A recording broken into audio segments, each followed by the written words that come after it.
మనకి కె విశ్వనాథ్ గారి గురించి ఎంత చెప్పుకున్నా తనివి తీరదేమో.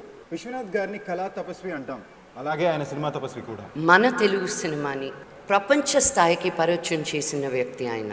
సినిమా ఎన్సైక్లోపీడియా ఆయన కె విశ్వనాథ్ గారిని లైఫ్ టైమ్ అచీవ్మెంట్ అవార్డ్తో గౌరవించుకుందాం. And to present this award we would like to call on stage Chiranjeevi Garu and Mrs. Radhika Sarath Kumar and Brinda Prasad, Chairperson, Saima.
Vishwanath garu అంటున్నారు, ఏంటి చేతులు అంత చల్లగా ఉన్నాయండి.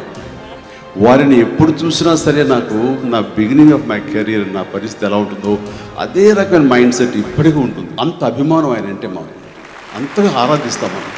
మనం ఆరాధించే దేవుడు మన ముందు ఉంటే మన పరిస్థితి మోగపోయినట్లే ఉంటుంది. నా కెరీర్ నేను 78లో మొదలుపెట్టాను.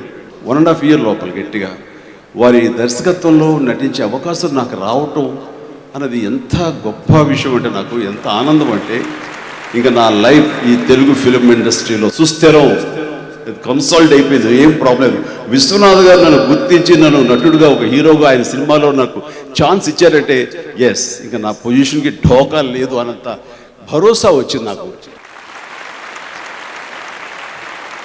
అందరూ అంటారు నేను ఫిలిం ఇన్స్టిట్యూట్ నుండి వచ్చానని చెప్పేసి. కాదు, నిజమైన ఫిలిం ఇన్స్టిట్యూట్, నిజమైనటువంటి నట విశ్వవిద్యాలయం మా విశ్వనాథ్ గారు అని చెప్పడానికి చాలా గర్వపడుతున్నాను.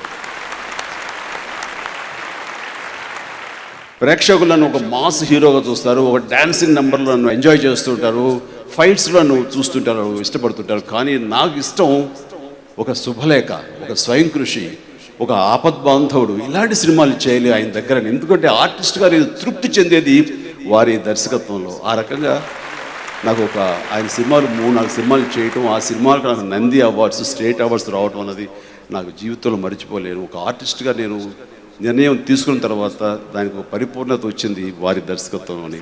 తమాషగా ఆయన ఎట్లా కరెక్ట్ చేస్తారు అంటానికి, ఎంత సునిశ్చితంగా చెప్తారు ఆర్టిస్ట్గా అంటానికి. శుభలేఖలో ఫస్ట్ డే షూటింగ్ వైజాగ్, ఆ వైజాగ్లో ఒక డైలాగ్ చెప్తుంటే చెప్పాను, అయిపోయింది, చక్కగా చెప్పేశాను కదా అనుకున్నాను. ఆయన కెమెరా కట్ అని చెప్పి నా దగ్గరికి వచ్చి నా వెనకాల చూస్తున్నారు. ఏమైందంటే నేను వెనక్కి తిరిగి చూశాను.